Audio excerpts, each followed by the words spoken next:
બોડેલી નજીક મેરિયા બ્રિજના નિર્માણ દરમિયાન વાહન વ્યવહાર માટે બનાવવામાં આવેલ કામચલાઉ ડાયવર્ઝન ભારે વરસાદ અને ઉપરવાસમાંથી આવેલા પાણીના જોરદાર પ્રવાહને કારણે ધોવાઈ ગયું હતું. ડાયવર્ઝન તૂટી જતા છોટાઉદેપુર તરફ જતો માર્ગ સંપૂર્ણપણે બંધ થઈ ગયો હતો, જેના કારણે વાહન ચાલકોને ભારે હાલાકીનો સામનો કરવો પડ્યો હતો. માર્ગ બંધ થતા અનેક વાહનો રસ્તા પર અટવાઈ ગયા હતા.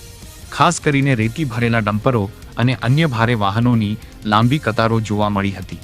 માર્ગ અવરોધિત થતા રેતીના પરિવહન પર પણ સીધી અસર પડી હતી, જેના કારણે વેપારીઓ અને સ્ટોકધારકોના ધંધા પર અસર જોવા મળી રહી છે.